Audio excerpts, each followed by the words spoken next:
सत्संगत जी प्रेम से कहना, सत्संग में बीती हुई तमाम घड़ियाँ वही मुबारक होती हैं, वही शुभायमान होती हैं। तो इसलिए भक्त जहाँ पर भी उपस्थित होते हैं, इस सत्य के नगमे गाते हैं, इस सत्य की चर्चा करते हैं, इस सत्य की तरफ अग्रसर होने के लिए प्रेरणा देते हैं। तो इसलिए इस भाव से युक्त होकर जो भी लम्हे, जो भी घड़ियाँ बीतती हैं, वही मुबारक होती हैं। तो इसी तरह से ये सच को जन जन तक पहुँचाने के लिए, हर आत्मा का नाता परमात्मा से जोड़ने के लिए भक्त कितने जतन करते हैं, कितने प्रयास करते हैं, कितने परोपकार करते हैं, ताकि कोई भी वंचित ना रह जाए, इस जन्म का लाभ जो ना प्राप्त कर पाए। क्योंकि ये सबसे बड़ा लक्ष्य इस जीवन का यही है कि अपने मंजिल मकसूद को प्राप्त करना। ये प्रभु परमात्मा, ईश्वर निराकार पारब्रह्म परमात्मा जो एक ही है, जो सर्वत्र समाया हुआ है, जिसकी अंश आत्मा है, आत्मा जो हर घट में बसती है। तो इसलिए हर आत्मा का कल्याण इसी से होता है, जो महापुरुषों ने विधि युगों युगों से बताई है कि जब तक आत्मा इस परम अस्तित्व अपने मूल की पहचान नहीं करती, यानी कि अगर आत्मा ज्ञानता में है तो आत्मा को मोक्ष और मुक्ति प्राप्त नहीं होती है। ये आत्मा का सफर जो चलता आ रहा है, जिस्मों से लेकर योनियों से योनियों का सफर, और जब इंसानी जन्म मिलता है तो इसको मुबारक जन्म माना जाता है, क्योंकि यही जन्म प्राप्त होना एक सुनहरी अवसर के रूप में देखा जाता है, जबकि आत्मा की बात बन सकती है, जब आत्मा अपनी पड़ाव मंजिल तक पहुंच सकती है। और इसीलिए महापुरुषों ने इस इंसानी जन्म की कदर करने के लिए कितने कितने वचन कहे हैं कि हीरे जैसा जन्म है, लेकिन हीरे जैसा जन्म तो मिला, लेकिन ये नाता ना जुड़ा, ये जागृति ना आई, तो फिर कहते हैं कि कौड़ी बदले जाए। फिर यही हीरे जैसा जन्म, इसका मूल्य पड़ जाता है कौड़ी। तो ये कौड़ी कीमत किस कारण पड़ी इस जीवन की? इसलिए पड़ी क्योंकि इंसान ने वो कदम नहीं उठाए, इसने अपने कदम इस सच की तरफ नहीं बढ़ाए, इसने ब्रह्म ज्ञानियों का संग करके ये सच्ची दौलत की प्राप्ति नहीं की, ये भ्रम नहीं मिटाए, ये उजाला नहीं आया। तो इसलिए ये हीरे जैसा जन्म, ये कौड़ियों के भाव चला गया। हर इंसान जिसको ये जन्म मालिक ने बख्शा, हर इंसान के लिए सुनहरी अवसर है, और इतना दुर्लभ है ये जन्म कि जैसे पेड़ की टहनी पर फल लगकर जमीन पर गिर जाते हैं और लाख कोशिश करने पर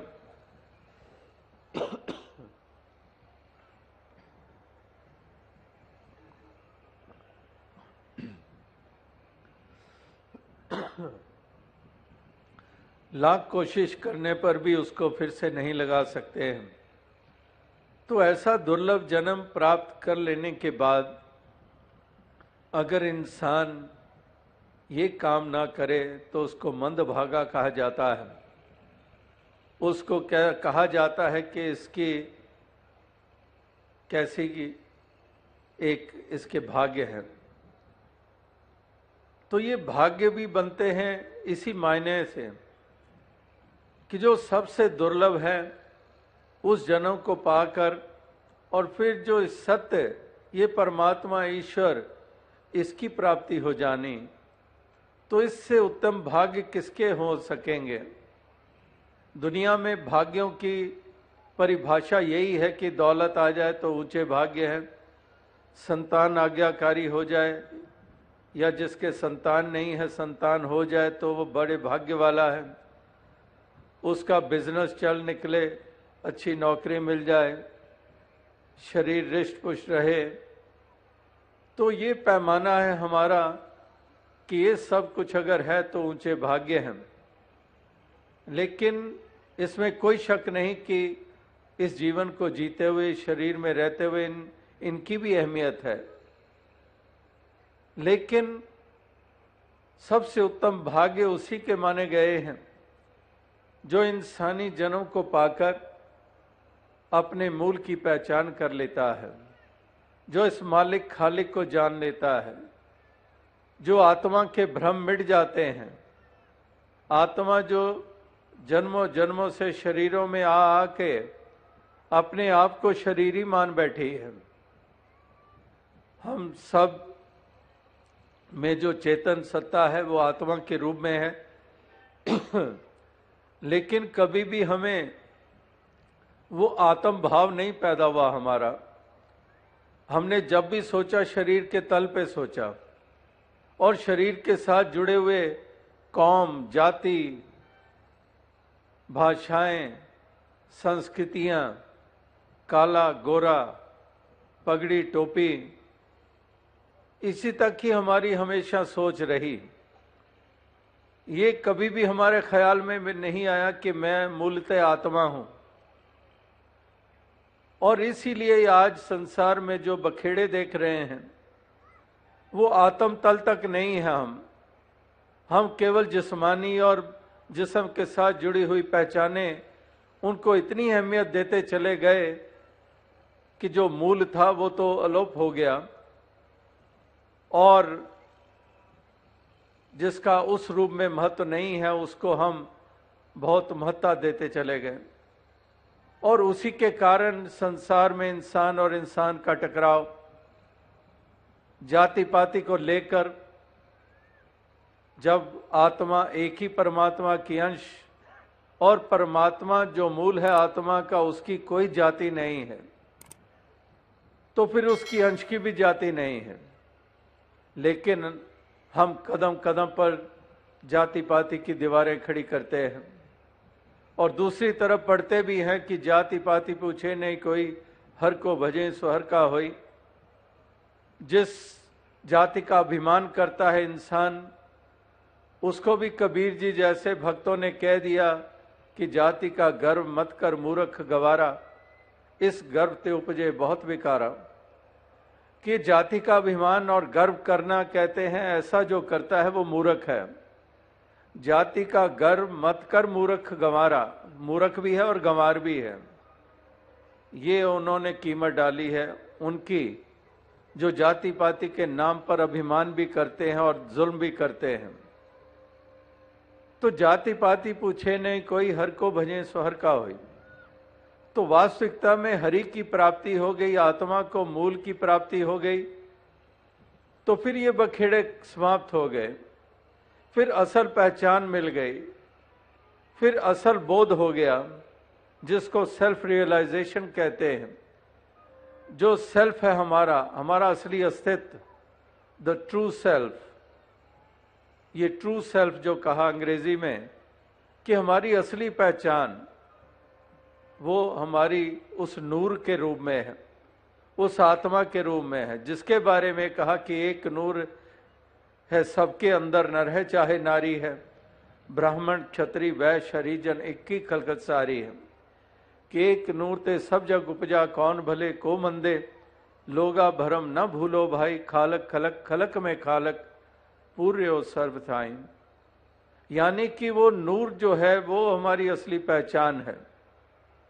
तो ये बाकी के हमारे लबादे, ये बाकी के हमारे बाहरी रूप, ये हमारी संस्कृतियां और कौमें और नस्लें इत्यादि, इससे हम ऊपर उठ जाते हैं, मज़हब मिल्लत से ऊपर उठ जाते हैं।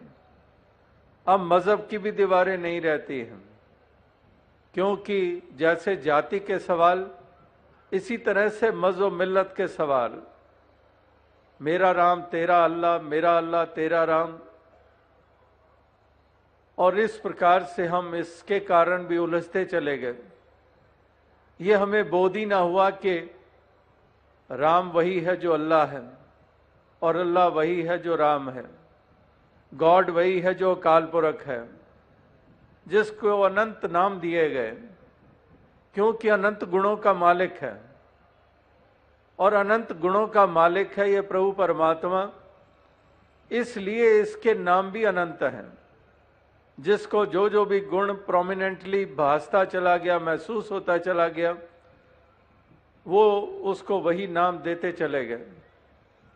इसीलिए कबीर जी ने भी कहा कि काशी काबा एक है राम रहीम, मैदा एक पकवान बहु बैठ कबीरा जीम। कि मैदा तो एक ही है, लेकिन नाना प्रकार के पकवान बन रहे हैं। इसी तरह से मूलतः तो ये परमात्मा है, और यही एक हर घट में बसता है, और इसने जो सृजना की है, ये जो रूप बनाए हैं, ये भिन्न भिन्न है। जैसे सुराही हो, घड़ा हो, अब उनमें मट्टी तो एक जैसी ही लगी है, लेकिन उसको अलग अलग रूप दे दिए गया। तो मुस्लिम होकर भी फिर वो उस रूप में सवाल नहीं खड़े करते, वो हिंदू होकर भी वो सवाल मज़हब मिल्लत का नहीं खड़ा करते, वो सिख होकर भी वो सवाल खड़ा नहीं करते, वो यहूदी होकर, ईसाई होकर वो सवाल खड़ा नहीं करते। जिनको ये बोध हो जाता है, और अगर ये सवाल हैं और इन्हीं के आधार के ऊपर मार काट, जुल्म और सितम, निर्दयता, मजहब का नारा बुलंद करके, पीरों पैगंबरों का नारा बुलंद करके मासूमों की जानें ली जा रही हैं, तो ये प्रमाण पत्र हैं कि अज्ञानता में रह रहे हैं वो लोग। दूर का भी वास्ता नहीं ज्ञान से, दूर का भी वास्ता नहीं सच्चे धर्म से, कोई पहचान उनको नहीं हुई, अज्ञानता ही ढो रहे हैं, अंधेरा ही ढो रहे हैं, और अपना बोझ और बढ़ाते चले जा रहे हैं। तो ये आज के ये फैसले नहीं हैं कि आज यहाँ इस मंच से कहे जा रहे हैं। ये युगों युगों से जितने भी भक्तों, महापुरुषों के, वलियों, गुरु, पीर, पैगंबरों के जो वचन आए हैं, वो वही एक फैसलों के रूप में हैं, वही पैमाने हमारे सामने रखते आए हैं कि इसके ऊपर जो खरा उतरेगा वही सच्चा धर्मी होगा, वही सच्चा इंसान होगा, वही इंसान होने की पहचान रखने वाला होगा, वही सच्चा धर्मी होगा जिसमें कदूरत और वैर और ईर्ष्या की आग नहीं जल रही होगी, जिसमें दया करुणा का भाव होगा। वो सच्ची धर्मी होने की पहचान बनाएगा। इसी तरह से जो आदमियत है, जो इंसानियत है, वो वास्तविकता में हमें वो पहचान प्रदान करती है जिसमें ये भाव होते हैं, ये गुण होते हैं, जो नफरतों की आग में जलते जलाते नहीं हैं, जो प्यार भरे हृदय से युक्त होते हैं, जो प्यार ही देते चले जाते हैं, जिनके मन में किसी के प्रति मलाल नहीं होता है, जो किसी के प्रति जलन और घृणा की भावना नहीं होती है, वो वास्तविकता में इस प्रभु के बंदे जानकर हर किसी के लिए शुभकामना करते हैं, भलाई की कामनाएं करते हैं। उनके हृदय में ये भाव होते हैं कि सबका भला करो भगवान, सबका सब विधि हो कल्याण। अब जब सब शब्द का इस्तेमाल हुआ, इससे किसको बाहर निकालेंगे? सबका भला करो भगवान। अब छोटे से बच्चे को भी जो क्लास में पढ़ता है, उससे ही पूछ लें कि सब का मतलब क्या होता है। वो बच्चा कभी भी कहेगा कि सब का मतलब पंजाबी होता है, सब का मतलब सिंधी होता है, गुजराती होता है, सब का मतलब मराठी होता है, सब का मतलब मुसलमान होता है, सब का मतलब सिख होता है। नहीं, वो बच्चा भी जानता है कि सब का मतलब सब होता है। तो अगर यहां महापुरुषों के कथन ये हैं कि सबका भला करो भगवान, तो क्या उनका मतलब ये था कि मैं जिस कौम से हूं केवल उनका भला हो भगवान? जिस भाषा को मैं बोलता हूं वही भाषा को बोलने वाले का हो कल्याण? जिस पैगंबर को मैं मानता हूं उसी पैगंबर को जो मानने वाले हैं उन्हीं का भला हो? नहीं, सब का मतलब सब होता है। सब आए सेक में डाल पात फल फूल, कबीरा पीछे क्यों रहे गह पकड़ा जब मूल। तो इसीलिए इसी आधार के ऊपर ही सबके लिए भलाई की कामनाएं हुई। जहां पर ये ज्ञान था, जहां पर ये बोध था, वहीं पर से ही ये प्रार्थनाएं उपजी हैं। इन प्रार्थनाओं का जन्म वहीं से हुआ है जहां पर ये बोध था, जहां ये ज्ञान था। चाहे वो सतयुग में हुआ, चाहे त्रेता में, चाहे द्वापर में, या कलयुग में। ये अज्ञानता वालों से कभी भी ये प्रार्थनाएं हम तक पहुंचनी नहीं थी। अगर अज्ञानता वालों के वश में होती, ये ज्ञान वालों के द्वारा ही हुई। अगर अज्ञानता वालों के द्वारा होता तो कहीं पर भी ये एक उज्जवल पहलू संसार के सामने ना आता। जल भी राम थल भी राम कह रहा है और हिरण्यकश्यप कहता है कि ये बच्चा ये राम का नाम क्यों लेता है। इसकी जुबान से ये निकलना चाहिए कि जल भी हिरण्यकश्यप थल भी हिरण्यकश्यप। तो अगर हिरण्यकश्यप से हम उम्मीद नहीं कर सकते कि वो सबका भला करो भगवान वो कहेगा या मानेगा या उसके भाव हैं, ये तो प्रहलाद ही के ही भाव हो सकते हैं। तो यानी कि जो भी सबकी भलाई की कामनाओं और सबका भला करने के लिए जो प्रयास और जतन है, उसके पीछे ये ज्ञानी जनों का ही ये कार्य है, ये ज्ञानी जनों की ही देन है।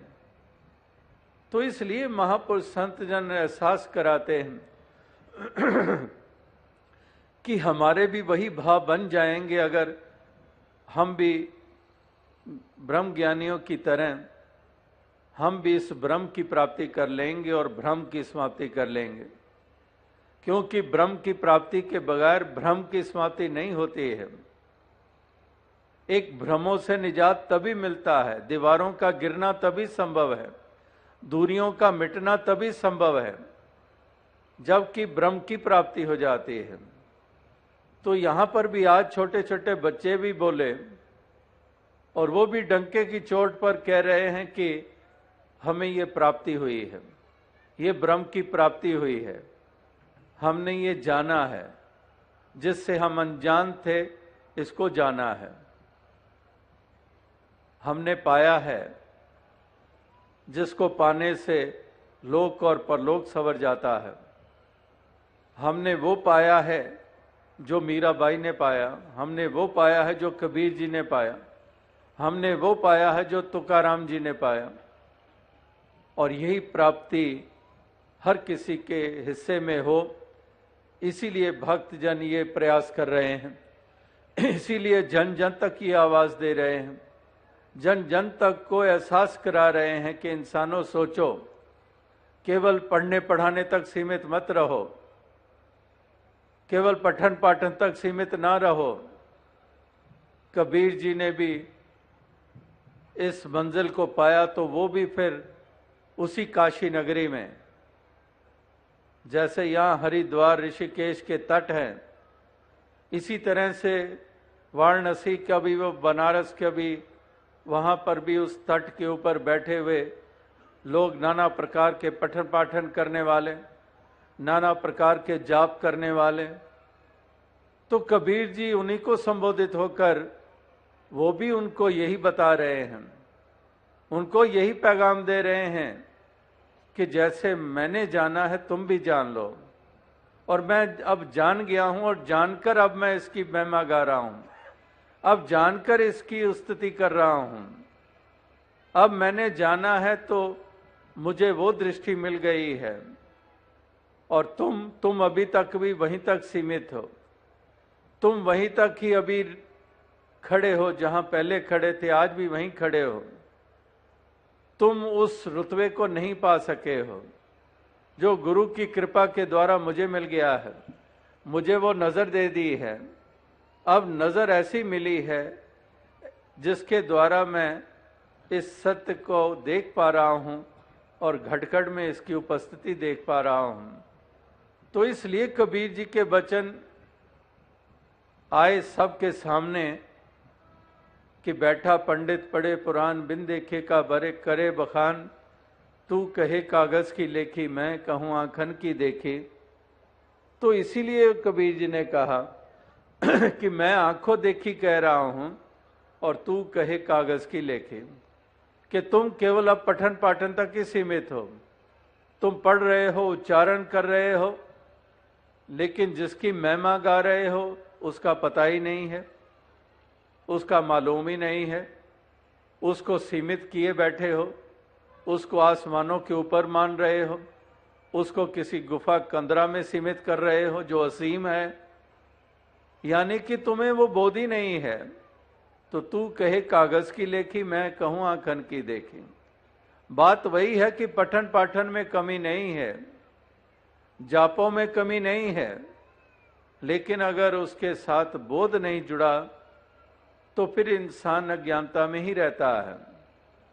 उसकी हालत वही होती है जैसे तोते की मिसाल हमने अरसे से सुनी है कि एक तोते, उनकी जुबान पर कि शिकारी आएगा, जाल बिछाएगा, हमें फंसाना चाहेगा, हम नहीं फंसेंगे, और यही उन्होंने मुहारनी सीख ली और बोलते चले जा रहे हैं। और शिकारी जाल कंधे पे उठाए हुआ उनकी तरफ आया और उसके कानों में आवाज़ पड़ी तोतों की कि शिकारी आएगा, जाल बिछाएगा, हमें फंसाना चाहेगा, हम नहीं फंसेंगे। ये सुनकर शिकारी मायूस हो गया कि मेरा गुजरान कैसे होगा, तो वो वापस लौटने लगा तो उसको ख्याल आया कि इतनी दूर चल के आया हूँ घर से, तो ये तो सारे तोते अब पढ़ लिख गए हैं, तो शायद कोई अनपढ़ आ ही जाए। और उसने जाल बिछा दिया, दाने बिखेर दिए। अब तोते वही बोल रहे हैं कि शिकारी आएगा, जाल बिछाएगा, हमें फंसाना चाहेगा, हम नहीं फंसेंगे। ये कहते हुए ठीक जाल के ऊपर आकर बैठते हैं, दाने चुनने लग पड़ते हैं और एक ही झटके में छलांग लगाकर शिकारी उन सब तोतों को उस जाल में बांध लेता है और कंधे पे रख कर जा रहा है घर की तरफ। और उसी कंधे में से लटके हुए जाल में तोते अब भी बोले जा रहे हैं कि शिकारी आएगा, जाल बिछाएगा, हमें फंसाना चाहेगा, हम नहीं फंसेंगे। यानी कि वहां पर केवल मुहारनी थी, केवल शब्द थे उन तोतों के पास, उनको कोई बोध नहीं था। तो वही बात कबीर जी ने भी देखी कि ये केवल शब्दों तक सीमित रह गए हैं, उसमें कोई कसर नहीं छोड़ रहे हैं लेकिन प्रभु का नाम ले रहे हैं, प्रभु की पहचान नहीं। अल्लाह का नाम ले रहे हैं, अल्लाह की पहचान नहीं। तो इसीलिए ये दीवारें खड़ी करते हैं, इसीलिए दरारें पैदा करते हैं, इसीलिए मन में दूसरे के प्रति घृणा का भाव रखते हैं, इसीलिए हिंसक हो जाते हैं छोटी सी बात को लेकर, क्योंकि इनको बोध नहीं है। तो ये कहां पर इनका छुटकारा होगा? तोतों की तरह कहां छुटकारा होगा? ये तो निश्चय ही जाल में बंधेंगे ही बंधेंगे, कोई छुटकारा नहीं। ऐसों की आत्मा किसी का भी छुटकारा नहीं है, इनको तो दोजक की आग में जलना ही जलना होगा। ये नियम है, ये उसूल हैं, युगों युगों से बने हुए हैं। तो इसलिए पार उतारा उन्हीं का हुआ, सतयुग में भी, त्रेता में भी, द्वापर में भी, कलयुग में भी। जिनको ये बोध हुआ, जिन्होंने ये सत्य को इसके असली रूप में जाना, उनकी ही दीवारें गिरी, उन्हीं की दूरियां मिटी, वही भाईचारे की भावना को से युक्त होकर भाईचारे को बढ़ावा देने में लग गए, वही दूसरों को गले लगाते चले गए। तमाम सवालों को एक तरफ रखकर केवल और केवल एक इंसानों वाली दृष्टि से देखते हुए कि ये मेरे ही मालिक के बंदे हैं, ये खुदा के परिवार का अंग है, मैं भी उसी परिवार का अंग हूँ तो इसलिए वहाँ पर अपनेपन का भाव मजबूत हुआ, वहाँ पर एक दूसरे को दुत्कारने के भाव समाप्त हुए। और जब ये ऐसी स्थिति बन गई कि जहाँ पर अपनेपन का भाव पैदा हो गया है, वहाँ पर अब बेगानेपन का भाव नहीं रहा है, वहाँ पर अब फिर नफरत का भाव भी नहीं रहा, अब रह गया क्या, केवल प्यार रह गया। और प्यार ही तो महापुरुषों संतों ने कहा कि प्यार ही प्यार हम करते चले जाएं। ढाई आखर प्रेम का पढ़े सो पंडित होए, कि ये प्यार की ही करने के लिए ही महापुरुषों ने प्रेरित किया है कि हम प्रेम से रहें, हम प्यार करें। भाईचारा असल में वही होता है जहाँ प्रेम है, यानी कि ये प्रेम हर हृदय में बसे, तभी वो प्रेम की गंगा बहाने वाले बन जाते हैं। और जिनको ये अवस्था नहीं मिलती वो खून की नदियां बहाने वाले बन जाते हैं। तो जिसके हृदय में प्रेम होता है वो हितकारी होता है, वो हित का भाव रखता है, वो दया और करुणा वाला होता है। तो इसलिए महापुरुष कहते हैं कि हम भी ये प्यार का पाठ पढ़ लें, हम भी ये प्रभु जिसको प्यार का ही रूप माना गया है, जो प्यार का स्रोत मुजस्समा है, इसीलिए हमने वो पंक्तियां बालपन की अवस्था से सुनी है कि love is God, God is love, कि परमात्मा प्यार का रूप है। तो इसलिए जिन प्रेम कियो तिन ही प्रपायो, तो इसलिए ये प्रेम करते चले जाएं, ये प्यार करने का सलीका आता चला जाए। वैर, ईर्ष्या और घृणा, तशद्दुद और जुल्म और सितम का दामन छोड़ते चले जाएं, मानवता और इंसानियत का दामन पकड़ते चले जाएं और सब प्रेम प्यार का ये जहान बसाते चले जाएं और एक गुलजार खिलाते चले जाएं। प्यार के बगैर ये संभव ना होगा, इस सत्य से नाता जोड़े बगैर संभव ना होगा।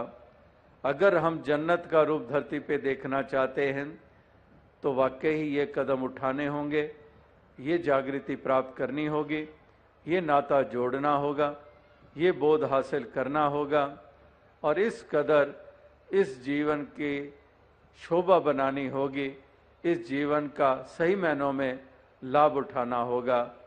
तो दास और अधिक शब्दों का सहारा नहीं लेगा क्योंकि समय काफ़ी हो चुका है, रात्रि का वक्त है और आपने भी अपने अपने घरों को पहुंचना और अनेकों जिम्मेदारियां निभानी होती हैं गृहस्थियों ने।